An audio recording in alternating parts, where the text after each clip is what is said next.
اعوذ باللہ من الشیطان الرجیم بسم اللہ الرحمن الرحیم. کیا حال ہے کلاس؟ امید ہے آپ سب خیریت سے ہوں گے بیٹا اور صحت اور ایمان کی بہترین حالت میں ہوں گے. لاسٹ لیکچر جو تھا بیٹا وہ ہمارا رکوع نمبر 6 تھا اور رکوع نمبر 6 کے بعد ہمارے سورہ بقرہ کے 20 میں سے 6 رکوع جو ہیں وہ مکمل ہو چکے ہیں. اسی طرح احادیث میں سے بھی 40 میں سے ہم نے 21 احادیث جو ہیں وہ مکمل کر لی ہیں. ٹھیک ہے بیٹا. اور اس کے ساتھ میں آپ کو بھی بتاتی چلوں کہ اب ہم انشاءاللہ رکوع کا اور قرآن کا سلسلہ ہی چلائیں گے. ٹھیک ہے. اور اس سلسلے میں جو ہے وہ رکوع نمبر 7 آج ہم شروع کریں گے. ٹھیک ہے بیٹا. قرآن کا سلسلہ. ٹھیک. اور آپ میں سے بہت کم بچوں نے مجھے جو ہے وہ ریکارڈنگ بنا کے بھیجی ہے. آپ اس کو سنیے سمجھیے اور پھر ریکارڈنگ بنا کے بھیجیے. کچھ بنیادی غلطیاں آپ کرتے ہیں پھر وہ ہر بچے کی ہائی لائٹ کرنا پاسبل نہیں ہوتا. میں جنرل ویو بھی اس کے اوپر دے دیتی ہوں. ٹھیک ہے. اس کو غور سے سنیے اور آپ ترجمہ بے شک نہ بتائیے. ایک جو ہے نا وہ کنکلوژن بتا دیجیے. مجھے پتا ہے کہ رکوع کا جو ہے وہ تھوڑا بڑا ہو سکتا ہے. ٹھیک ہے. پھر بقرہ ہم سے ہماری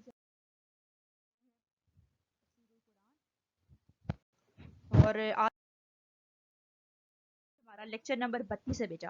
آج کے بعد انشاءاللہ ہمارے 32 لیکچر جو ہیں وہ مکمل ہو جائیں گے. بیٹا رکوع نمبر 7 ہے. آپ کی کتاب کا صفحہ نمبر 118 ہے. 118 پہ آپ کا رکوع ہے. چھوٹا سا رکوع ہے بیٹا اور بنی اسرائیل پہ اللہ تعالیٰ کے ایک انعام کے بارے میں ہے جس کا ذکر پیچھے بھی گزر چکا. ٹھیک ہے. شروع کرتے ہیں. بسم اللہ الرحمن الرحیم. وَإِذِ اسْتَسْقَىٰ مُوسَىٰ لِقَوْمِهِ فَقُلْنَا اضْرِب بِّعَصَاكَ الْحَجَرَ. وَإِذِ اسْتَسْقَىٰ اور جب پانی مانگا موسیٰ نے لِقَوْمِهِ اپنی قوم کے لیے فَقُلْنَا تو ہم نے کہا اضرب تم مارو بِعَصَاكَ اپنا عصا الحجر پتھر پر. اور جب موسیٰ نے اپنی قوم کے لیے پانی مانگا تو ہم نے اسے کہا کہ اپنی لاٹھی کو اپنے عصا کو پتھر پر مارو. فَانْفَجَرَتْ پس اس سے پھوٹ نکلے منہ اس میں سے 12 عینہ چشمے. پھر اس میں سے 12 چشمے پھوٹ پڑے. ابھی ہم جا کے اس کی وضاحت کرتے ہیں. تفسیر میں دیکھیں گے کہ 12 چشمے ہی کیوں تھے. قد علما تحقیق قد یقیناً لازماً تحقیق علما جان لیا کل اناس ہر آدمی نے مشربہم اپنا گھاٹ مشرب اپنی پانی پینے کی جگہ کو جان لیا. کلو تم کھاؤ واشربو اور پیو من رزق اللہ کے رزق میں سے. ولا تحسوا اور نہ برپا کرنا فی الارض زمین میں مفسدین فساد کرتے ہوئے.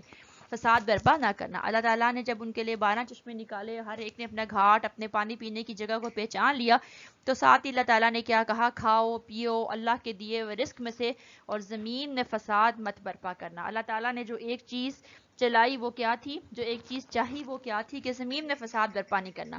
وَإِذْ قُلْتُمْ اور جب تم نے کہا یا موسیٰ اے موسیٰ لن نصبر ہم صبر نہیں کریں گے. لن ہرگز قرآن میں آتا ہے نا چوتھے پارے میں لن تنالوا البر تم ہرگز نیکی کو نہیں پاؤ گے.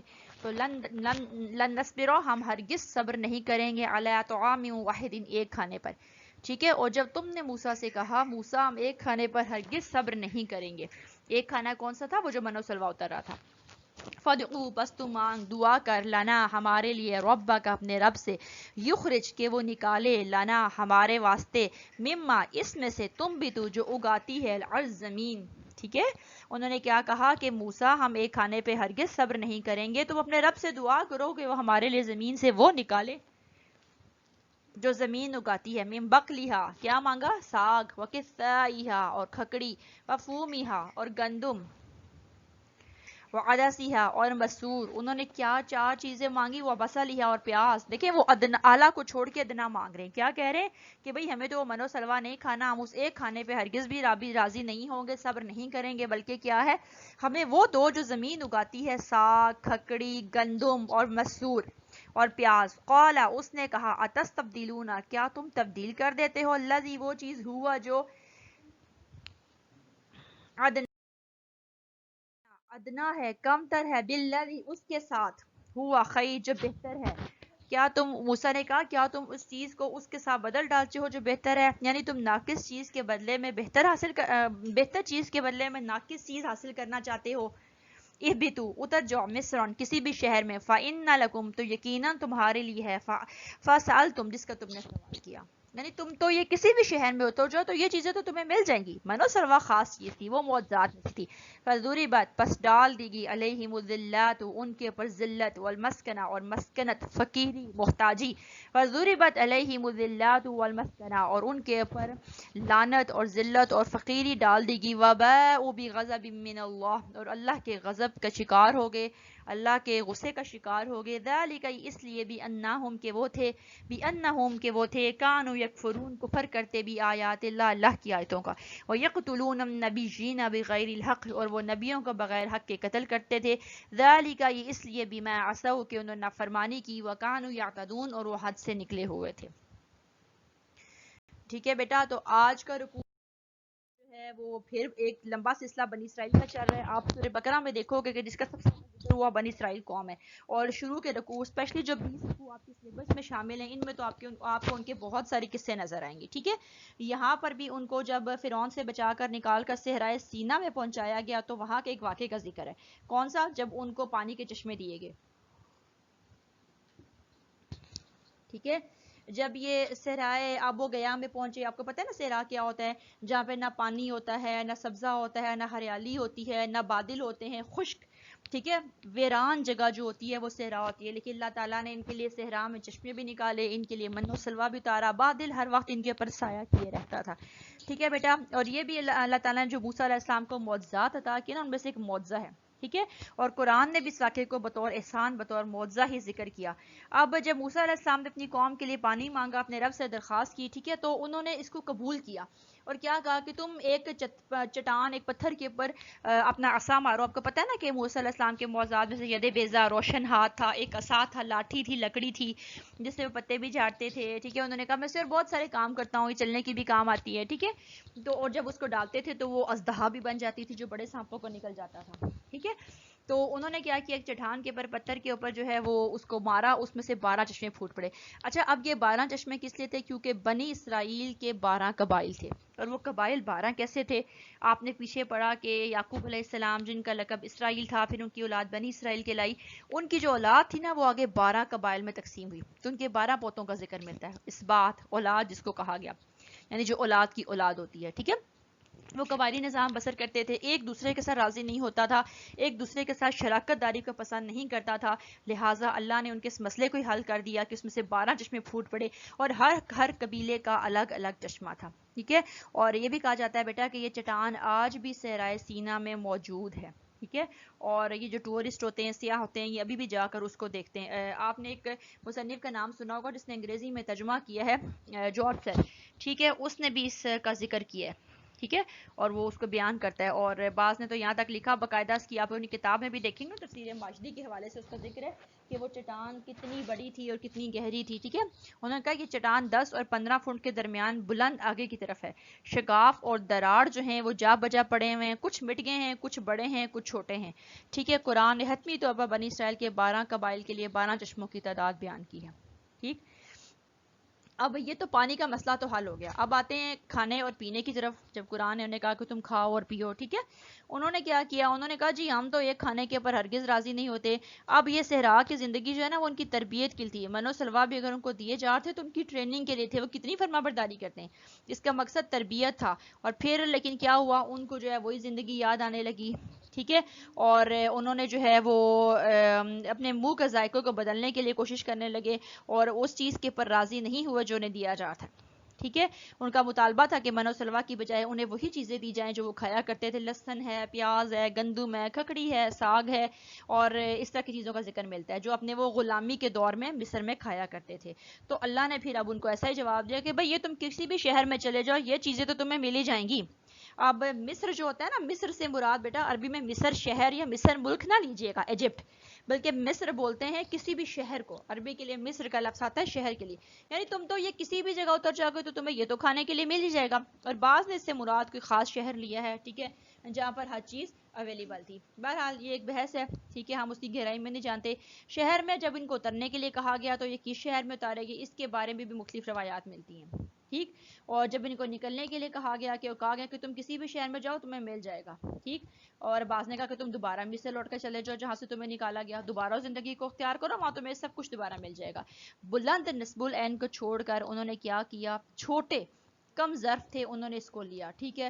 اگر دوسرا مفہوم مراد لیا جائے تو یہ حضرت موسیٰ کی طرف سے ایک قسم کی سرزنش و تنبیہ تھی کہ ٹھیک ہے پھر تم اسی شہر میں چلے جاؤ جہاں سے تم آئے ہو.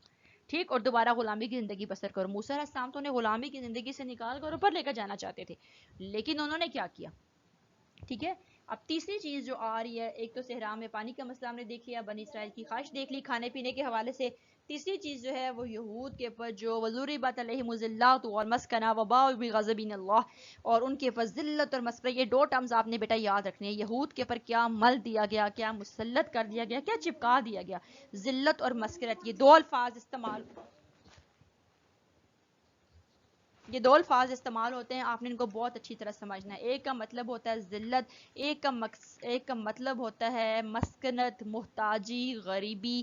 ٹھیک ہے. اور افلاس کہہ لیجئے, پستی کہہ لیجئے, پستی کی گہرائی میں گرا دیا جانا. ٹھیک. اور بظاہر جو ہمیں یہود کا عروج نظر آتا ہے بیٹا وہ سو کالڈ ہے, وہ بڑی طاقتوں کے سر کے اوپر ہمیشہ رہا ہے. اگر بڑی طاقتیں امریکہ ہے اور دیگر رہی ہیں, آپ دیکھیں اگر وہ اس کے سر کے اوپر سے ہاتھ اٹھا لے نا جو انہوں نے دست شفقت رکھا ہوا ہے, تو وہ آج دوبارہ در بدر کی ٹھوکریں کھانے پہ مجبور ہو جائیں.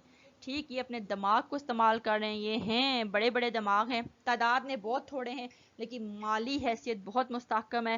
امریکہ کی اکانومی پہ, امریکہ کی فوج پہ, امریکہ کی عدلیہ پہ, امریکہ کے میڈیا پہ, ہر طرف سیاست پہ, پالیٹکس پہ یہ چھائے ہوئے ہیں.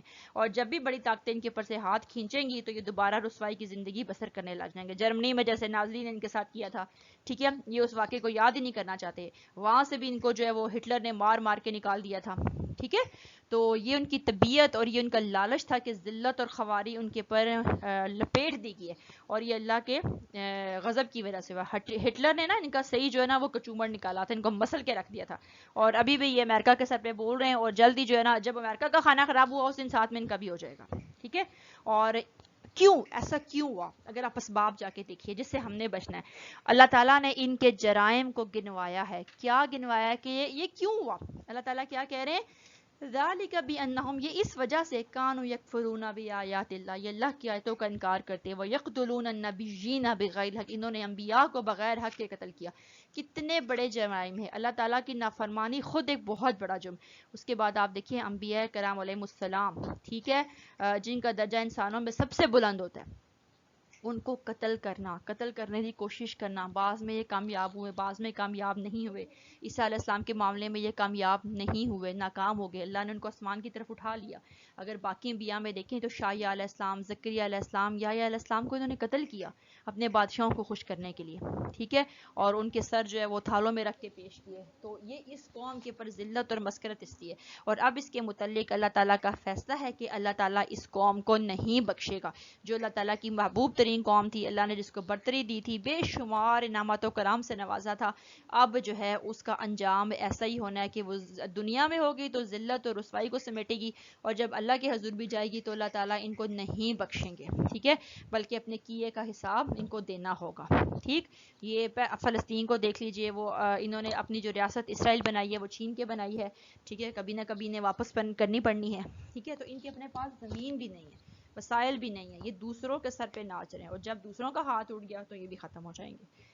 ٹھیک ہے بیٹا, امید ہے یہاں تک کہ آپ کو سمجھ آ گیا ہوگا. آپ اس کو پڑھ لیجئے گا. اور یہ تین بنیادی طور پہ پوائنٹ ہے, صحرا و پانی والا, چٹان والا قصہ ہے, پھر بنی اسرائیل کی. یہ پانی والا ہو گیا, کلو واشربو, ایک پانی سے تعلق رکھتا ہے, کھانے سے تعلق رکھتا ہے. وہ بتا دیجئے گا کہ انہوں نے من و سلوا کو چھوڑ کر جو ہے وہ 4 چیزیں کھانے کی, 5 کھانے کی فرمائش کی. اس میں ساگ ہے, پیاز ہے, گیہوں ہے, اور کھکڑی ہے, اور لہسن ہے. ٹھیک ہے. ان چیزوں کو ترجیح دی, جن کو پیچھے غلامی کے دور میں کھاتے تھے, منہ کو تو وہی لگا ہوا تھا نا, ان کو اچھی چیز پسند نہیں آتی.